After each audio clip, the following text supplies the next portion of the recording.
Thank you, Pat, very much. Welcome to the Cambridge Forum. Discussing tonight the book Soul of a Citizen with author Paul Loeb. I'm Tim McCarthy, and as Pat said, I'm the director of the Human Rights and Social Movements program at the Kennedy School of Government, where I'm also on the faculty. And tonight we're going to be discussing the meaning of citizenship in contemporary America. What does citizenship mean in a democracy?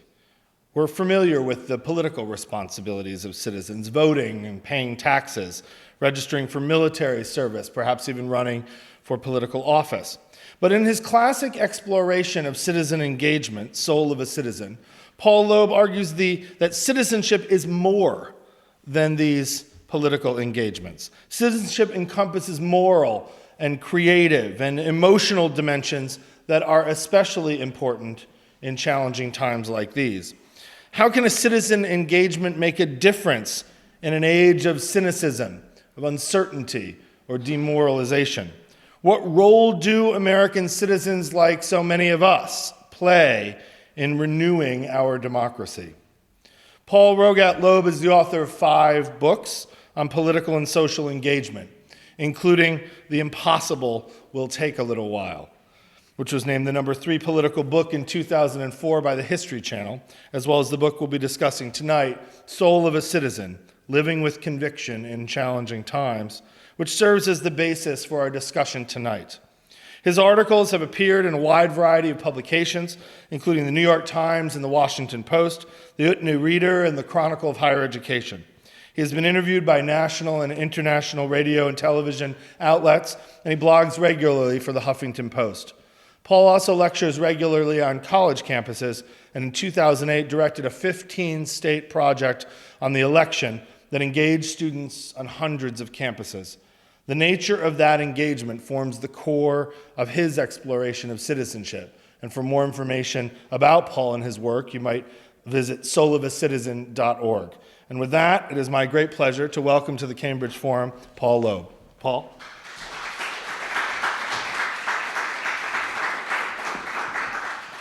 Very glad to be back here. And these are odd times that we're living in. I think that there's a sense of many people, really in some ways across political lines, that the ground that we took for granted for so many years is slipping out from under us. And that's certainly true economically in some ways with things like issues like climate change. It's literally, if you live in Pakistan, it was literally true when 1/5 of the country flooded. And I think that it's made for a very volatile time. It's also a time of dashed hopes. That is, roughly 2 years ago, when Obama was elected, a great many of us felt like somehow the millennium was about to ensue. And when that didn't happen, I've heard people began to it was almost a sour mood. I remember about 4 months in, it was the first summer. It was the summer of the healthcare rallies and the town halls and the death squad, death panel phrases. And I'd sent in, I was revising Soul of a Citizen. I have this very large email list. And I was sending out an email saying, I'm really tearing up the chapter on burnout. I'd love examples in the last 10 years where you'd burned out and then kind of revived yourself or not revived yourself. And I got this slew of responses saying, Obama sold us out. I'm going home. I'm giving up.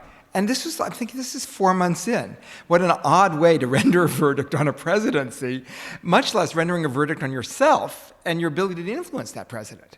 And yet I think in part that's what's occurred over the last couple of years. That is, the people who really stretched to the mat. I mean, I remember people, had absolutely nothing would give $5 or $10. There was a young woman who was working as a caregiver for my father who gave $100 even though she was unemployed from her job as a secretary at the time, and stretched to the mat and then sort of stepped back and watched the doleful news as healthcare got mired in the Senate, as the financial reform never quite happened as it should, as climate change got put on the back burner, on and on and on. I mean, not to say that there weren't real accomplishments, because I think there have been, but that it wasn't what people have hoped, and the scale of the problems just continued to increase. And so part of the challenge, I think, is asking people, when we're talking about being an active citizen, I talk about the soul of a citizen, is how do you act in a time where sort of maybe you had these hopes that everything would just shift in an instant. And instead, you're in a, should I call it a more chastened time? A time when we recognize that progress is more likely to be incremental. It makes it more difficult, and yet I would argue no less urgent. I mean, I picked up the paper, and I live in a state, Washington, where there's a neck-and-neck Senate race, and the Republican challenger said at one point, it was an interview with an editorial board, we can't act on climate change yet because there's debate going on between the scientists and the pseudoscientists. And I thought, and? And which side are you on? Are you on the side of the American Academy of Science, German Academy, Japanese, British, Russian, or are you on the side of three guys from Exxon and the coal companies? Well, I guess he sort of made his judgment. But that's the odd time that we're in. And so, with real consequences, because if he gets in, then he's one more vote to block action on, an enormously critical issue. So how do you both draw hope in a time like this? How do you act? I mean, one of the things I think is important, there's a concept that I kind of developed in Soul's original edition, which was, I called it the perfect standard. And it was the notion that said you don't want to wait forever and ever until the perfect moment to act, when you have absolute confidence, absolute certainty in the issue, are as saintly as Gandhi and eloquent as King. And I use the example in Soul's The Citizen's New Edition of Gandhi, who is a story told by his grandson, Arun Gandhi, that basically Gandhi's family mortgaged everything they could and everything they had to send him to law school, so their land, their jewelry, anything of value. He was their shining hope. He gets out, and he gets through law school, but he is so enormously shy that he gets up in court and he stammers. And he stammers and he stammers and he stammers. He literally cannot get a single sentence out. And so he's literally tongue-tied, and he loses all of his cases. And he's clearly not going to amount to anything as a human being. He's going to be a disaster, and they don't know what to do, so they ship him off to South Africa, and of course, things do change. So when I look at that, it's a lesson that says, don't wait for perfection. Applied to our current time, it's also a lesson that says don't wait for the perfect, absolute dream situation politically.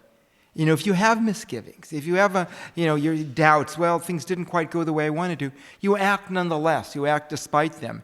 You begin to create the force of ordinary humans again that can shift history forward instead of leaving up to a sort of fear-driven politics that drives it back and unable to deal with any of the vast issues that we're facing. And I think this is hard because we tend to sort of not necessarily function well in those kinds of mixed circumstances, or we're hesitant to get into them because they seem so muddy and uncertain. And yet I think that's part of the challenge of the moment. I think one of the things that's heartening is that there are hopeful signs, even amidst what could be a dispiriting situation. I think there's a young woman that I write about in Soul of a Citizen named Angie DeSoto, who was a freshman in 2004 at Virginia Tech. And I was asking her at one point whether she was involved at all in the election that year. And she got a little bit embarrassed, and she said, well, I didn't think who was president had anything to do with my life, so I didn't vote. And then she got a little bit more embarrassed, and she said, well, actually, we played a drinking game. And we divided into random red teams and blue teams. And when a red state flipped, the red team would chug a beer. And when the blue state flipped, the blue team would chug a beer. And by the end of the evening, we didn't even know who was running for office, and woke up with a hangover. Many of us, I think, woke up with a rather different hangover that year. And that was where she started. It wasn't where she ended up. A professor, it was actually a geology professor, so someone outside the discipline, started talking about climate change. She hadn't heard of it. She didn't know about it. She was stunned. Her mother didn't know about it. The young women on the floor didn't know about it. I mean, we sort of may live in a I don't know, an NPR bubble or whatever one calls it, where we assume people are thinking about these issues. Not necessarily so, and she certainly wasn't. And so she gets involved in an initially minuscule campus environmental group and grows it gradually to become the largest group on campus of any kind, any student organization. She spends the summer volunteering with the PIRGs, the public interest research groups, and she knocks on doors. She says, you got used to it. You knock on 20 doors, people tell you no, the 21st person thanks you, and that makes it all worthwhile. So it's that sense of persistence that she learned. And she ended up, as this group grows on campus, the administration, which sort of is, Virginia Tech's 25,000 people, so it's a huge school. And the administration starts taking them seriously. And she ends up up being part of a committee that the president convenes after her group convinced him to do a master sustainability plan for the school, which she now is running, having graduated. And she said, I started out as a drunken party girl. That's where I was. It's not where I am now. And I'm proof that institutions can change and individuals can change. And that could be true of anybody. And we often, I think, we sort of limit who we reach out to. We don't think of that. So we think, well, we couldn't go out after this person. They'd never respond. And part of the challenge is to recognize that you have to go out. You have to, whether it be the Tea Party person or whoever, you have to keep putting forth the ideas. You have to keep putting forth the vision, and you don't necessarily know who's going to respond. Another climate change example from Soul of a Citizen's new edition, Rich Cizik was the vice president for governmental affairs of the National Association of Evangelical, very, very, very conservative body, and spent most of his career lobbying on abortion politics and stem cell research, gay marriage, the side that was different, on the other side from the one that I happen to be on. And then he ends up going to a conference that a prominent British climate scientist, who's also an evangelical, speaks at. And it just hit him. He later said it was equivalent to being born again, which, if you have a sense of what that means for somebody like Cizik, is an absolutely profound transformation. And he started taking key evangelical leaders to the Arctic with key Harvard climate scientists to witness the melting tundra, to look at the permafrost, because you can actually see the march of destruction as it's proceeding there. And I remember him saying at one point, it shook my theology to the core. And I thought, what an interesting statement, because if you talk about theology as worldview, climate change should shake our theology to the core. It should shake our worldview to the core. And yet, precisely, I think, because it's so overwhelming, we often end up just detaching, retreating from it. And so the challenge, I think, this complicated time, is to recognize that we don't always know where the allies are going to come from. And to recognize that, again, that we don't have to be living in the sort of world of perfection, because we're not going to. But that our voices end up mattering again and again and again. And sometimes change takes a while. I use the Rosa Parks story. And I can go to a college classroom, and most people will think that she stepped onto that bus in Montgomery in Alabama accidentally, and that it was the first time she ever acted. But in fact, she'd been active for a dozen years with the NAACP. And she was the secretary, and she was part of building up step by step by step this immensely consequential movement. And it wasn't an accidental action. She'd gone to trainings at Highlander Center, the Labor and Civil Rights Center still going in Tennessee, the summer before her arrest. So it was an intentional action, which doesn't mean that she knew the outcome. It just meant that she was acting strategically to try and shape history, one of many things that she would do, and that one, perhaps, it turned out, lit a spark. And it also, of course, took perseverance for a dozen years. And I just think, I think who got Rosa Parks involved? Well, we know that her husband, Raymond Parks, was a co-founder of the NAACP in Montgomery. He was a barber. But what we don't know is who got Raymond Parks involved.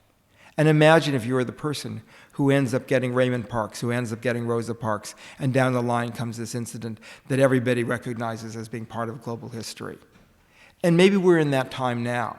Again, we thought perhaps that it would be easy. We thought perhaps that electing Obama, imagine the Supreme Court justices we would have with the McCain-Palin presidency. My God. Just, think about, that aspect alone. But we thought everything would just melt. And that's not the way things occur. And again, what I saw are people sitting back, mostly for the last 2 years, maybe clicking on an email or a petition, but not actually getting out there talking to their neighbors, canvassing, showing up at a town meeting, rallying outside, at an event, being invisible mostly.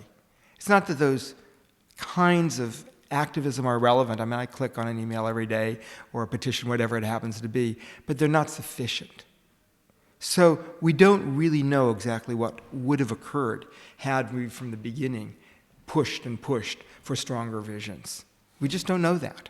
But I would suspect that we would be in a better place at this point. Now, again, think about, it's very tempting to look over people like the Tea Party folks and just simply read them out of the human race. I'd argue that that's very dangerous.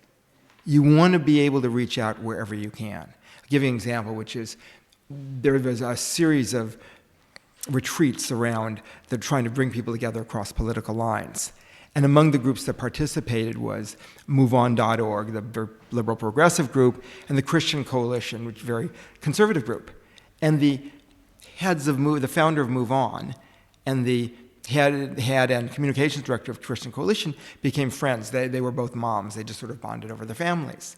And then a few months later, this is back in 2005, the fight over internet neutrality started heating up. And basically, it's a sort of what I think of it analogous is if I'm on the telephone, Verizon does not have the right to say, I'm sorry, we do not like the content of what you're saying, click, hang you up.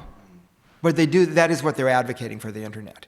And in fact, there was a narrow pro-choice America was sending out text messages, and Verizon just said, sorry, they're not going out. In fact, they didn't say it, they just did it. And Narrow found out later. So, those are the stakes. And it looked like it was just going to roll through and completely end. The Bush FCC was completely in the telecom's pockets.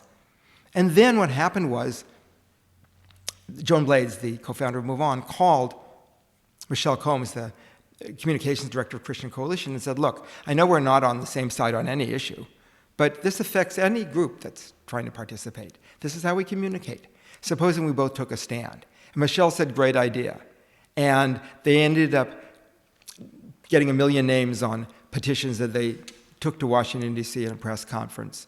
They had a joint New York Times ad that began, the Christian Coalition and MoveOn respectfully agree that, and that got everybody's attention because you just don't see these two names in the same sentence together with agreement ever.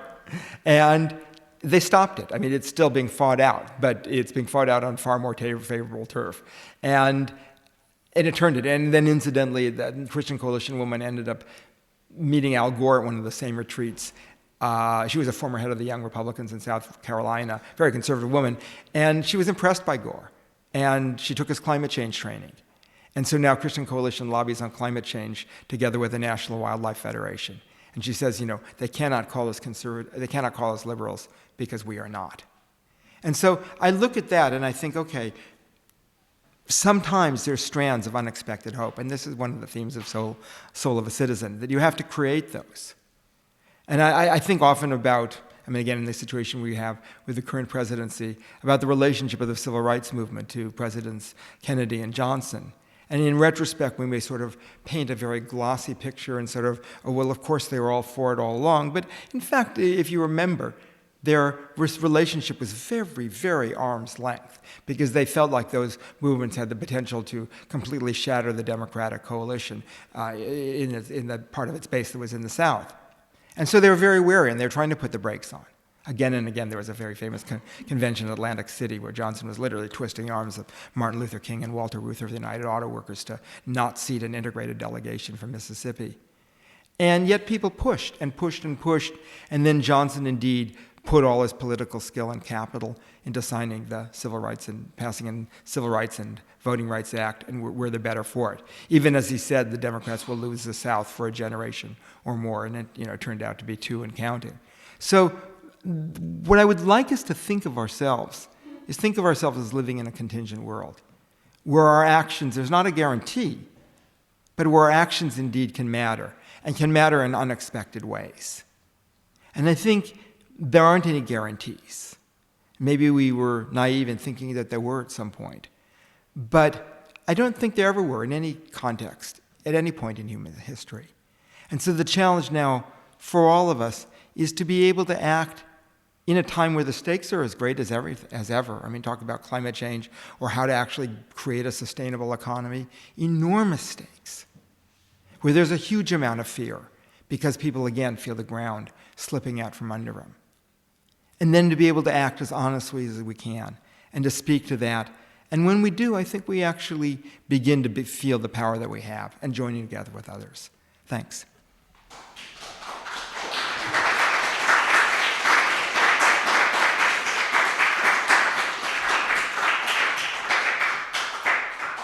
You are listening to Cambridge Forum as we continue our discussion of citizenship in the United States today with author and lecturer Paul Loeb. His newly revised and updated book, Soul of a Citizen, looks beyond political engagement to explore the creative, moral, and emotional aspects of citizenship in contemporary culture. I wanted to lead off the discussion today with two questions that come out to me from the remarks you just made, two very different questions. One is with respect to moral witness, right? How you preserve your own soul in a time of uncertainty or a time of great despair. And I'm thinking specifically with respect to standing up against the war on terror, specifically the war in Iraq, and now the continuing war in Afghanistan. I had a conversation with a number of my students last Friday at the Kennedy School, where we were discussing whether or not the sort of protests around the Iraq war were part of a movement for peace or a movement against this particular war, or whether it was a kind of moment for us, a cathartic moment for people to go to the streets knowing full well that we weren't going to stop this war, but that we had to stand up at some point and show that we were opposed to it. And one of the way that the conversation went was some people comparing Vietnam to Iraq and Afghanistan and saying it was very different then, because in the anti-war movement in the 60s and 70s, there was a real fervent belief that somehow they could stop this, perhaps. And that belief did not exist or does not exist in a lot of folks who are opposing these wars or have opposed these wars. And so when I said, well, but it's important to be a moral witness, even if you have no certainty about whether or not you're going to get what you want, stopping a war, ending desegregation, what have you. And then a student said, but you failed. Right. The wars are still going on. How do you respond to that, student says you failed? I think you don't always know when you're going to fail and when you're going to succeed. Mm-hmm. I would argue that if we look back at the run up to the Iraq War, had people gone into the streets in the numbers they'd gone into, say, a year earlier, before the congressional vote gave Bush a fig leaf of legitimacy, had that started building at that point, it might have averted it. It might not have. We know the regime was insulated enough that we don't know. So you don't really know whether you're going to succeed or whether you're going to fail at any given point. You can look back in retrospect and, it all seems clear. But you just don't know. And that's true in any situation. There's a friend of mine who's here tonight who told a story of in the early 60s. It was a nuclear protest. And there was this bedraggled small group of women in the rain in Washington, D.C., of which she was part, and felt completely fruitless. And then several years later, as the movement grows, and later on the Vietnam War movement grows, the most famous doctor of that time, Benjamin Spock, gets involved and at one point gives a speech where he references a small group of women in the rain with their kids, and that makes him want to go out. So you have this situation where, on the one hand, you're feeling extraordinarily powerless. Mm-hmm. On the other hand, you're actually having an impact on someone who's going to impact huge numbers of people from that point forward. Now, you don't know that. And again, I'm somebody who believes the witness is important, but it's maybe not sufficient. Mm-hmm. So therefore, why weren't we precedent enough to be able to act back in 2002 rather than in 2003 as the war was leading up? In the same way, there's a balancing act in challenging the war now that it is Obama's war, yes. Which is, I don't want to bring Obama down because I look at the alternatives and they're ghastly, but I do think personally there's a grave mistake in staying in Afghanistan and escalating. So I look at it tactically and say, okay, he just gave this speech fairly recently. He said we're going to be out by the summer of next year or start to move out. Well, hold him to it, but maybe not now. Start out, if the election's over, start soon. Start holding him to it. Start building momentum. So when the pushback comes from the other side, which it certainly is going to, there's this force that says, all right, we've tried this, it's failed, get out. Now, that's not a pure, I want him out now. So do I. It's for everything that I am, I want it out now. But I also think strategically, here's the point of maximum impact. let's push for it. But let's not just sort of sit back and wait and then say, oh, well, it didn't happen. So we need to combine our witness with a sense of what's going on at any given time. Right. The second question I had, and then we'll open it up for discussion from the audience, so get your questions ready, has to do with Obama. Certainly, I think one could argue that in the recent history, I mean, in the last 3 or 4 years, the most visible and dramatic example of the kind of political citizenship, the engaged citizenship that you are calling for and that you talk about and write about in your book was the Obama campaign. Right? I worked on the campaign, you worked on the campaign, many of us worked on the campaign, and we're very happy to and still are very proud to have participated in that citizen movement. Though many of us, I think, really thought and felt that we were part of a movement, right? Perhaps falsely, that we were actually trying to get a president elected, which is a fairly conservative political task. And so what's the lesson of that campaign now that we know that this great hope is just the President of the United States? Maybe an extraordinary leader, an extraordinary communicator, may have lots of promise and still may hold out hope for realization of that promise. But what's the lesson to the millions, particularly young people, who were energized in a way I've never seen before? What's the lesson to them? There were 13 million people on his email list. I mean, this is an astounding number. But what's the lesson to them next time, knowing what we now start to know? Well, one is, I would say that the next time starts now. Okay. I mean, that it is larger than any political campaign. I mean, one is recognize that without enormous grassroots participation, Obama would never have made it past the primary. That's right. I mean, so, there's, much less defeated McCain in the general election. I mean, it made a difference again and again and again and again. But the lesson is, there was a young woman that I profiled in the new version of Soul of a Citizen who launched Students for Obama on Facebook. And she said, she actually works in the Boston area, and I talked with her recently, and she said, people had this idea that he has these programs, he has these platforms, he gets elected, they become policy. That's not the way it works. And so it's recognizing our role and recognizing that we then need to take the step to act, to build enough momentum. I mean, if we wanted a public option in healthcare, or if we still want a public option, then we've got to put enough pressure to pass it. If we want stronger financial reform, we have to pass it. If we want better labor laws, climate change, you name it, in every area, we have to create the pressure. Now, we can step back and say, I would say that the people who took his mailing list and created Organizing for America, and then really didn't do very much with it, squandered a huge opportunity. I think that's true. I could say that by putting somebody who's historically hostile to social movements like Rahm Emanuel, that they squandered an opportunity. I think those things are true.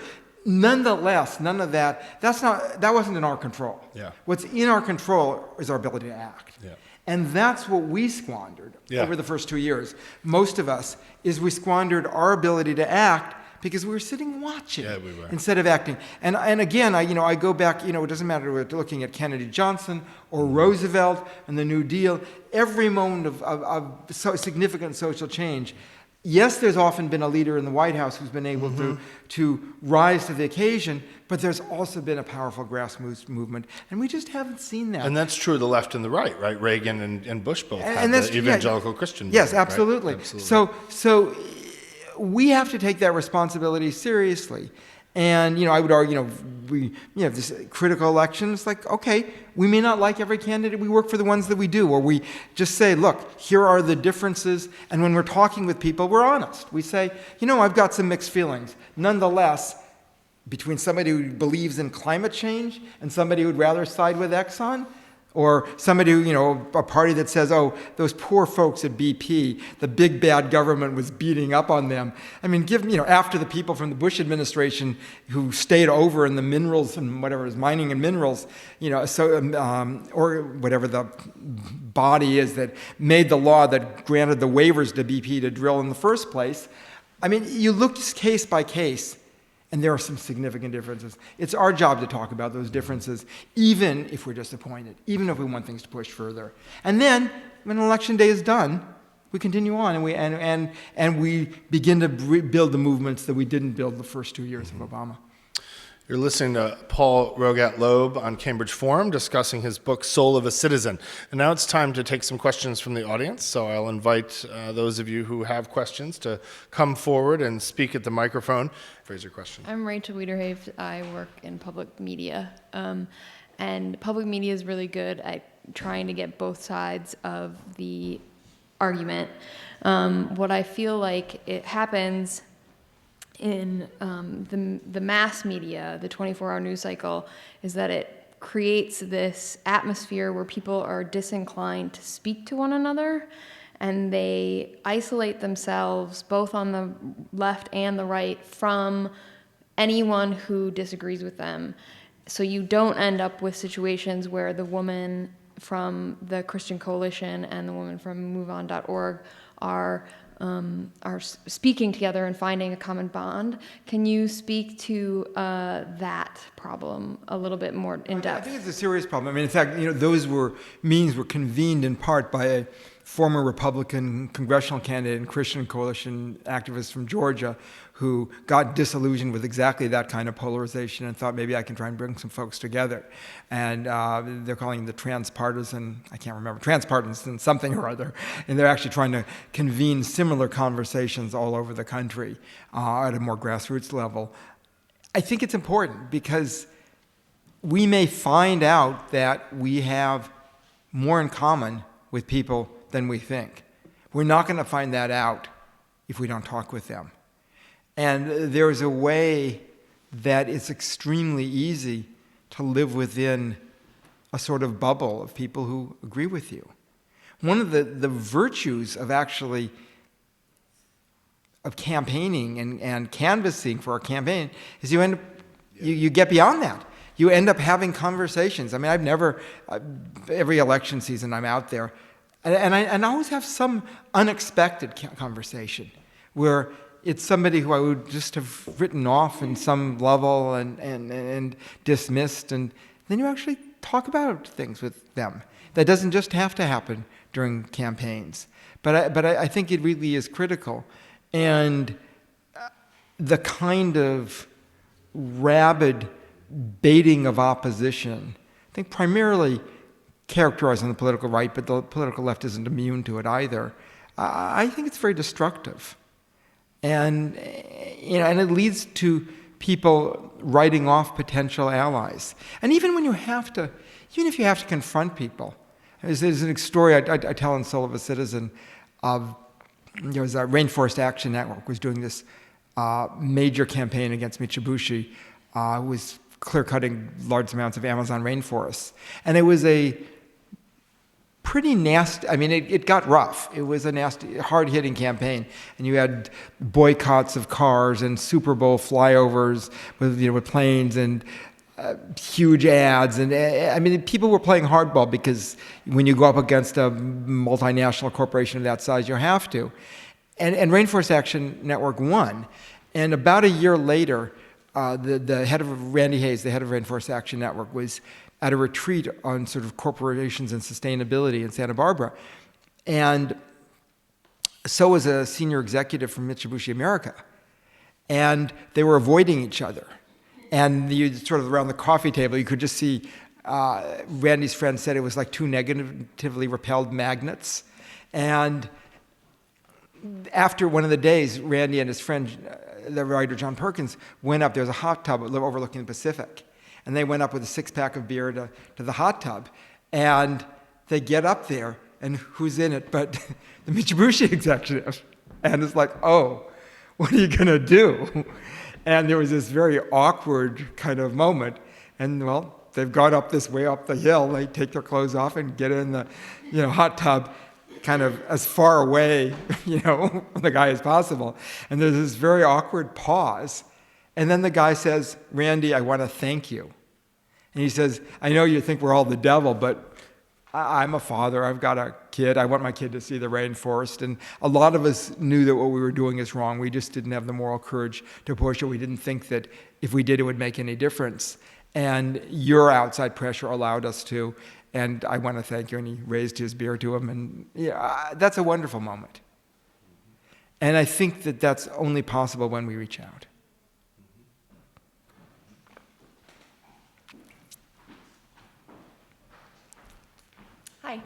My name's Elizabeth Werby. I'm a graduate student around the corner at the School of Education, and I'm very interested in the growing civic engagement movement within higher education.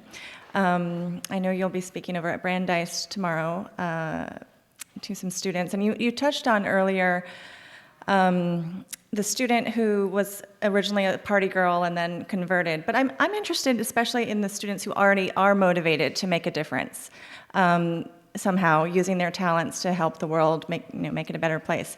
A lot of them are having alternative spring break experiences, or maybe they're doing summer internships in the developing world. What do you think can or should be done to build on those experiences? Because it's such a critical time when young people are discovering their identities and thinking about their professional paths.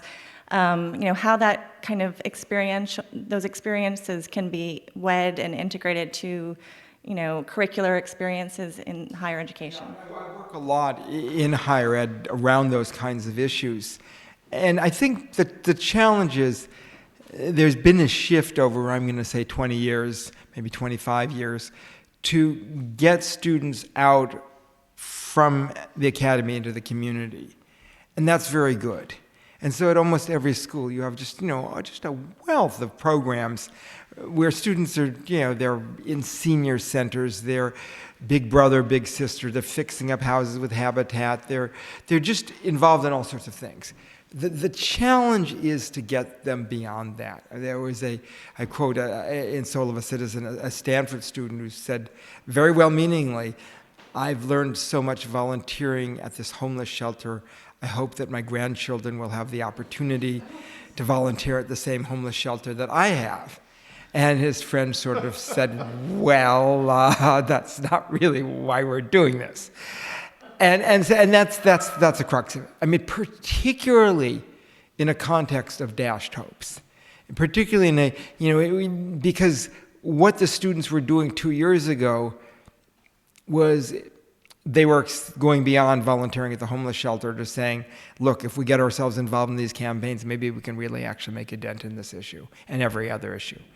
And I worry that they're dashed hopes because this is a central experience. I mean, they don't have 20, 30 years of memories before that they'll end up giving up. And they'll say, okay, I can serve soup. That I know how to do. It's concrete. And of course, it's good that they're serving soup. But what I think we need to do, and it's a challenge. A lot of people want to do it, and it's harder to find the models. But what you want to do is to go out there and say, all right, why are people hungry in a country this affluent, and why are they homeless? And to have a voice on the issue. And if you're a faculty person, you want to say, all right, let's come back to the classroom and let's read and research these issues. Let's treat your experience like field work. Let's learn from it. You may not all have the same conclusions, but let's learn from this issue and go out there and try and change upstream, try and look upstream. Because otherwise what you end up doing is essentially you have a lot of enormous idealism that you're nurturing, and then day after day you're not changing any of the root structures. And of course it's a much harder challenge to do that. But I think it's critical.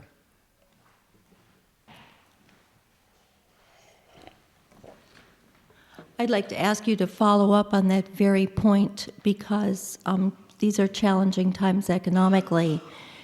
And the people who sponsor, whether they're government or foundations, social programs tend to see those needs. They tend to see the need for soup. They tend to see the need for homeless shelters. And lots of the resources go to managing those day-to-day issues. And there's a lot of reluctance or unwillingness or lack of understanding or something that keeps them from taking that step back, that longer view that you're advocating. Do you have any path through economic challenges? I think the challenge is to say it's not enough. And this is a dilemma because, I mean, you look at, I don't think we've seen the worst of it, You look at the fiscal challenges that states and cities and municipalities are facing, and they're axing those programs. I have, I live in Seattle. We have a wonderful mayor who was a grassroots activist with the Sierra Club. It was a long shot campaign that he ran a lot of it on his bicycle even, and he didn't even have a campaign manager for the first 3 months. He's great, and he's basically spending his time looking at which programs to axe. And this is true all the way up and down. So the natural instinct is you fall into, cover the gap. The problem then is where do the resources go to actually create change? And I would argue that maybe some of what we do is to cover the gap, but we also have to support those organizations and build those organizations that actually give a voice. I mean, what is it? It's a tenth of America that's unemployed. If you look at the underemployment numbers and the people who've given up, it's probably higher than that. Those people need to have a voice. The people on the edge of falling off the cliff need to have a voice. If they don't, then what we're going to do is just be scrambling faster and faster and faster. I think, the favorite Alice in Wonderland phrase, and never staying even. And so the challenge is I think this is where, that dirty, tainted word politics comes in, is you then have to make common decisions about common resources. And the only way that you're going to be able to make those decisions is to have ordinary people joining together to act. And whether it be you're electing somebody better or pressuring a legislature or a corporation that has resources or whatever it is, it's not going to happen through one-on-one volunteerism, although that same volunteerism can be an entry point to looking at a world of larger issues. But you have to expand it. You have to look upstream. Ruth Weisenbaum. My sense is that much of what the parameters that you've been speaking from about citizenship take in the large national picture. It does seem to me also, in addition to needing their need for attention at that level, that a good way to enhance and encourage citizenship is to look at the local level as we as the world is changing, and we're going to need to become, more self-sufficient in a local way, and thinking particularly of climate change and resource depletion, that if people can relate to that more easily. I'm down in Pawtucket, Rhode Island, and we've just had our primaries, and we had a really good microcosm of the conflicts that also exist at the national level. So it seems to me that, I've seen a lot of good citizenship bubbling up in the debates and discussions that go on. And then finally, a point I'd like to make is that, we're talking so much of the discussion about jobs and resources, and there hasn't been a lot of discussion about the militarism of the country. The fact, it's even more than militarism. It's an empire, and nobody talks about that. I think you have to. Being able to start at a local level is very powerful. One of the things my previous mayor, who was a pretty complicated mayor, he was way too wedded to the downtown business interests for my taste, and ended up losing the election after 2 terms, in part because of that. But one of the things he did is he challenged the other mayors to try and meet the Kyoto standards on climate change in their cities. And I think it's now, I'm so bad on numbers, I believe it's like 400 cities. It's New York and Boston and Chicago and Los Angeles and Memphis. It's everywhere. And when I look at that, it had a huge impact. It was this leap of faith. And he then challenged the city's largest businesses to do the same. And so Starbucks, which I have very mixed feelings about in general, but they they made this vow to basically cut their carbon impact. Huge global ripple. There was a major international cement and building materials manufacturer called Lafarge that radically restructured how they produced concrete and dramatically shifted their carbon impact. So on and on. These are the ripples that took place from one city echoing outward. And I think that can be modeled in so many ways. In terms of the military, it's certainly true. I mean, it's this huge sinkhole of money that we're not even sure what it's for. It's just there. I had a conversation earlier today about, we're modernizing our nuclear arsenal for what? I'm not sure. But we're doing it. And it's immensely costly. And of course, it's, these are the few jobs programs that do get through, that are allowable. So that's part of it, is, as you build a fighter plane and you try and make it in 27 different congressional districts. So everybody's got a piece and an impetus. And yet, if you actually took that money and put it, say, towards renewable energy, I'd argue make us far more militarily secure. You make the planet less in jeopardy, and ultimately you save money, and ultimately you create more jobs. I mean, I use this, it's kind of a silly example, not a silly example, just a sort of small, humble one, in Soul of a Citizen, of getting a new furnace when my old one went out. And we had an older, not enormously efficient furnace. And for about $5,000, I got this high-efficiency furnace. And then I did the math, and it basically paid back for it in about 6.5 years, before any subsidies or tax credits or anything. And I thought, well, it's about 13% a year. I don't know any investment where anybody can get 13%, guaranteed. You're lucky if you get 1.3%. And, so it paid back for me. It dropped the carbon impact of the heating of my house about 40%. The furnace was made in New Jersey and Trenton in a unionized plant. And so there was. And I was talking to the mayor of Salt Lake City, who was a major climate change activist, and he said, what's not to like? And why can't we push to take, say, some money from the military and just say, we're going to set up a revolving loan fund. Everyone who has a furnace of more than 10 years, 0% loan, it has to be, domestically sourced. And you start building, the economy, and you wean yourself off oil, and you take a little bit of a bite, or maybe not so little if it's nationwide, of the carbon footprint.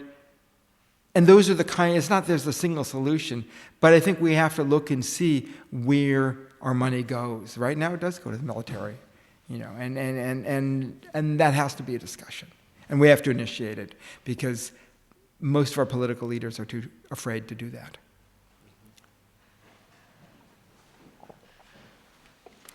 Yes, my name's Ava Morgenstern. I wonder if you think that perhaps the Tea Party movement is kind of grasping certain people's interest in a certain type of citizenship or engagement, and those of us who are opposed to that movement, are there people within it who might be reachable? You talk about building bridges, and kind of maybe what are the desires or that they have for this engagement that those on the left are not meeting? Yeah, I mean, I think my sense is that the Tea Party movement is a complicated movement. It's largely fear-driven, but there are some real things to be fearful of. They're not a, Kenyan Manchurian candidate, secret Muslim, implanted in the White House. That's not what we have to be afraid of. But the economy and climate change and the fact that it's not at all clear. I mean, I have a 22-year-old stepson and just graduated from college. I don't know what world he's going to be living in 20 years from now or 40 years from now. I really don't. There's a decent chance it's going to be significantly worse than the world that we're living in now if we don't act. So I think some of the impetus for them to act is legitimate, but it's rooted in this sort of imagined community, a sort of imagined land of when everything was fine back then. It's a whiter land. It's a land that maybe people knew their place in some way. But it's also a land where there were jobs. There were decent jobs that are disappearing. So I think part of the challenge is you've got to reach out and speak to people. I mean, in Soul of a Citizen, I write about my closest friend is a commercial fisherman and environmental activist. And at one point, these huge industrial interests were going to basically eliminate the small family fishermen who were testifying at the Endangered Species Acts. And he built this coalition, and the coalition included the Sierra Club and the Enviro groups that he was working with, and the Native American tribes and the fishing community. And then some of the fishermen were members of very fundamentalist churches, like Assembly of God. It was John Ashcroft's denomination. And they got an Assembly of God preacher to give an invocation against corporate greed on the steps of my state capitol in Washington State, and send a letter on this initiative to all the Assembly of God congregations in the state. And at one point, there was a fundamentalist TV station that basically aired the press release of the very well-funded campaign for this initiative. And one of the fishermen called up the station and said, "Don't you know who Jesus' disciples were? They were fishermen. You're going to put fishermen out of business. When Jesus comes back, he's going to rip your head off." And the guy said, "Well, I didn't think of it that way." And they prayed together, and they had him on, and they put out the other point of view. And I mean, it may be that my friend Pete's a minister's son, so he's sort of adept in swimming in lots of worlds. But he said, "Look, either you reach out to these people, or else they'll be pulled into the right-wing coalitions. I mean, that's the choice." And in his case, he was able to pull them over, and that's a powerful model. I mean, I thought of that during the Gulf spill. You have to reach out. You don't know what you're going to find. Some people are simply not going to be reachable. I mean, I see this, on climate change is an issue I work on a lot, and the layers and layers and layers of denial. I mean, I go back to again, this astoundingly, I don't know what, chilling comment from this, serious candidate for the Senate in my state, of the pseudoscientists and the real scientists, and not being able to tell the difference between all the scientists in the world and the handful funded by the coal companies and Exxon. But I think we've got to reach out, and we may not get everybody, but we'll get some of those folks. And we'll get some of the people who are watching from the sidelines legitimately afraid that their world is going down the tubes. And we've got to speak to it. I mean, and that would be, if I would say, what do I wish Obama had talked about more, and what do I want him to talk about more, or maybe he has a little bit more recently, is to be honest about that. To be honest about how badly things are going down the tubes. And I know that it's supposed to be a no-no in politics. And Carter gave his Malay speech and got creamed and all the rest. But he's got to be honest with us. And whether he is or not, we have to be honest with people. And I think if we do, we'll bring some of them over. But we can't pretend. We can't pretend that things are fine, because for most people, they really aren't. I'd like to go back to something earlier you said about the movement in getting Obama elected, and how people were looking for something more to happen more quickly, and they may have been watching on the sidelines and not happening. And it seems to me that one of the major reasons for that is Congress. And when I look at Congress, and I see this happening over and over again, is that body has continually to build itself in a self-perpetuating organization that is focused on being reelected and being, career politicians. It seems to me, and I can't think of any other strategy, and I don't know if it would ever happen, is term limits. And term limits or something like that would be able to break that logjam that happens in continually having that institution just build on itself, and career politicians, and the lobbyists all know them, and they don't want that to change because they've made relationships. I know you're shaking your head. If you did agree with me, is that even possible to ever happen? Here's the problem I see. We actually, in my state, we instituted term limits. And what happened is a bunch of new legislators came in, got totally rolled by the lobbyists. Because the lobbyists were there. They had continuity. The new people came in, they didn't. So I think the problem, I would, if I look at it, I would actually not even say the problem is Congress so much. I would say in some ways it's the Senate. If I looked at, if the bills that had come out of the House of Representatives in the last 2 years had been made law, I think a lot of us would be pretty damn happy. They were good. they went to die. And the Senate is, the place where hopes go to die. Yeah, 6 years. Or 60 years. Yeah. And I think part of the problem is the structure of, when you can have, they figured it out. If you looked at, among other things, you start with the obscenity of Wyoming having as much representation as California or New York or Texas, is completely insane. Then you add on the layer of the filibuster. And so basically you can have literally senators representing 10% of the population of the United States blocking legislation for 90%. I think that, and no democracy has that. So I would say that's really the crux. And the Senate can change its rules in between sessions. And I think they just need to say, because of a quirk of the law, of the way that the Senate rules developed in terms of debate and how people go about debate, this is possible. And they've changed it a couple of times before. They can change it again by a majority vote. And they say, if you've got a bill, let's set it up so the first time it gets voted on, maybe you need this higher threshold. And then the second time it drops, and the third time. So you have enough time for debate. You can't just ram things through on a bare majority. I don't think that's necessarily helpful.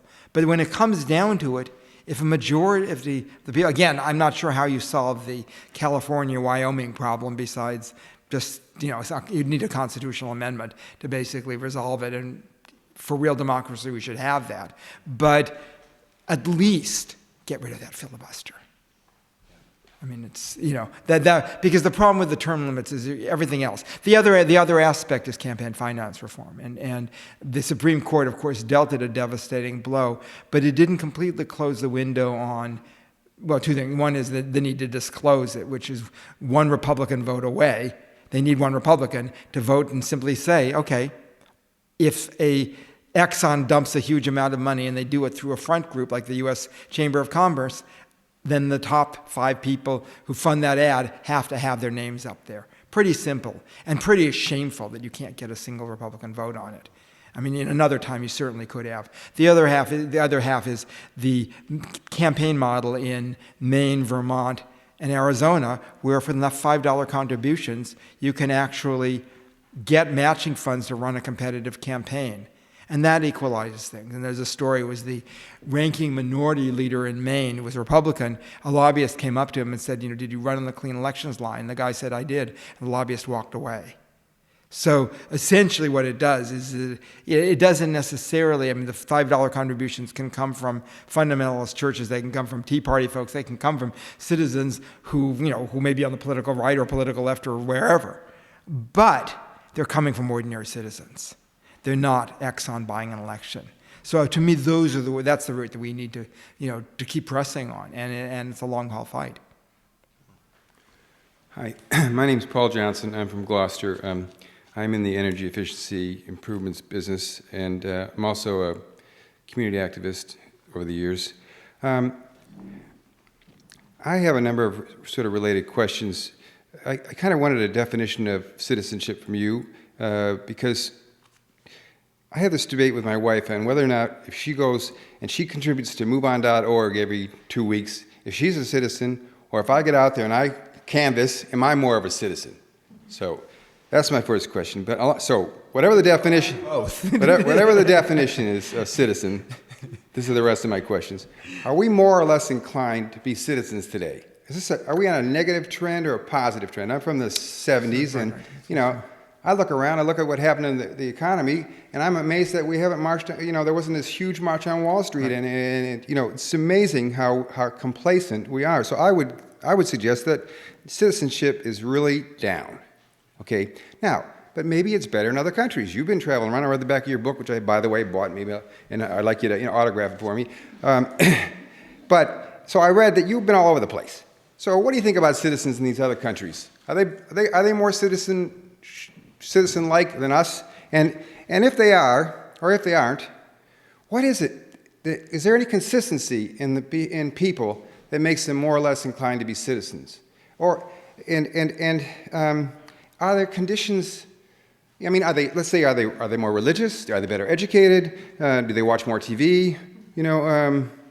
You know, are they into sports? You know, what is it that it says? Is there some consistency? I mean, you're a social scientist, I think. You know, seemingly with the book you've written. What's the consistency between these people that exhibit these citizenship qualities? But that aside, what are the conditions that would make this more likely to happen?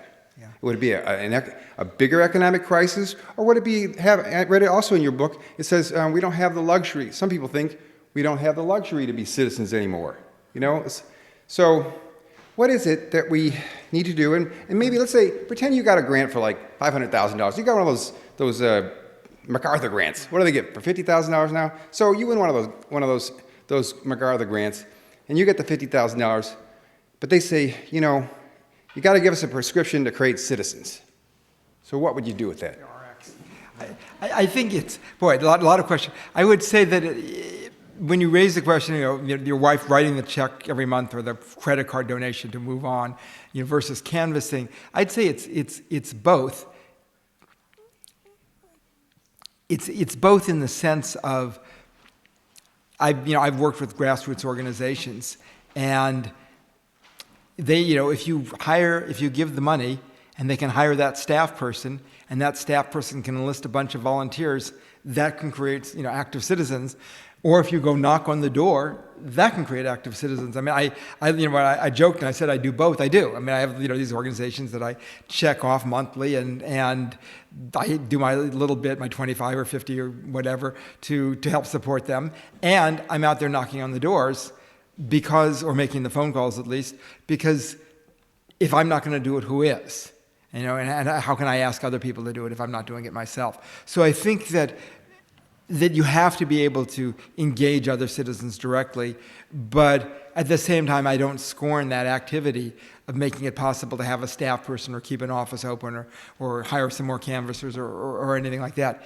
In terms of the prescription, I'm not sure. I mean, I remember my friend Bill McKibben said in terms of climate change, he said there's no silver bullet, there's silver buckshot.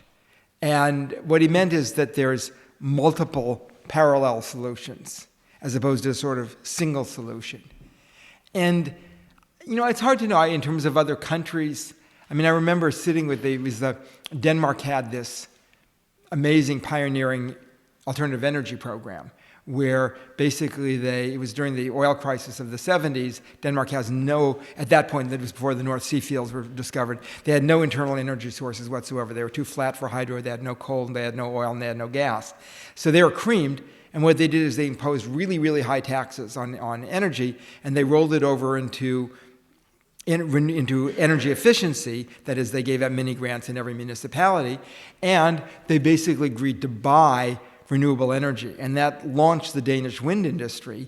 And this company called Vestas, the guy said, this is the energy ministry, said they were 2 steps up from a blacksmith shop, became the largest wind turbine producer in the world. And I said, well, he was from the Social Democratic Party. I said, didn't the conservatives try and block any of that? And he said, well, no, we saw there was a crisis and we had to pull together, so we pulled together. And I said, boy, this is not the way things happen here. And so I think we do have some barriers here. I think our ultra-individualism is more. I think that we really do, the notion of people make it by their merits, and they, you know, and it's so ingrained that we discount the social base on which people can in fact prosper, you know, individually. We sort of, you know, that's negligible. So I think that's ingrained in us. We have this notion of ourselves as kind of God's favorite nation, and I think that hurts us. The idea that everyone is looking towards us, even if other countries do things far better than we do in so many ways. So I think we have a confused citizenry. On the other hand, there certainly have been moments in our history. I mean, take something like the civil rights movement. I mean, that drew on movements, say Gandhi's in India, but it then in turn inspired the movements against the Eastern European dictatorships and some of the South American dictatorships and apartheid in South Africa. And so, you know, our people who have acted in America with courage have inspired people across the globe. So I would say it's a mixed picture. There certainly is, you know, 2 years ago, we were participating very, very well. Since then, not so much. And so I think there's a potential. I mean, one of the things that we I write a lot about the process of when somebody starts in a movement, you don't really know where they're going to end up. I mean, one of the stories in Soul of a Citizen talks about Obama's start in the student anti-apartheid movement, which most people think he thinks he started in Chicago community organizing, but it started in the student anti-apartheid movement. And you don't know when that young man at that point is going to go on to this journey and end up being president. You have no way of knowing that.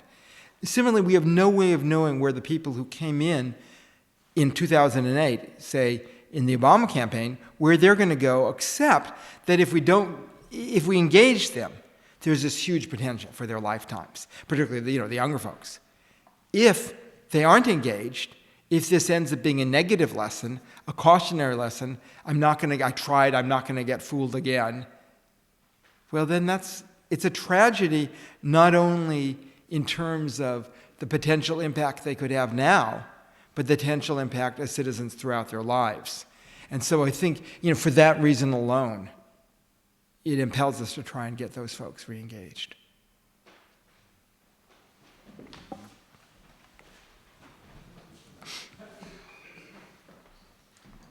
I'm Susanna Blana. I'm a student at the Extension School, and I wanted to go back to that topic about youth, and we all got sort of very excited in 2008 and then sort of losing interest. And it's something that I struggle with personally. I didn't grow up being I don't think I was educated on citizenship, how to be involved. And it's something that I'm trying to learn how to do, and finding that trying to learn it in my mid-20s is very difficult. And I think one of the things that I struggle with is finding the balance and the integration between my idealism and my everyday stuff. So if you could speak with that. Yeah, I think there is a balance. I mean, it's certainly true, and I write about it in Soul of a Citizen, that people can burn out.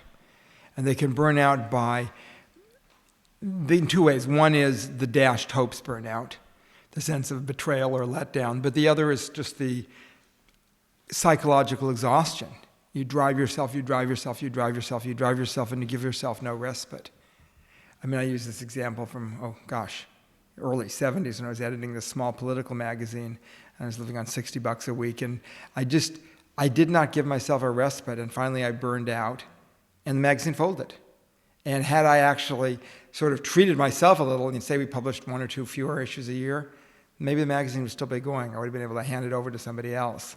I did hand it over, but whoever it was didn't do a particularly good job. But had I stayed longer, and I know so many people where they drive themselves and they don't take the time to nurture their souls, and so they need to be able to go and look at that sunset, or dance to some music, or go hiking, or whatever it is, see a movie that they like, and whatever it is.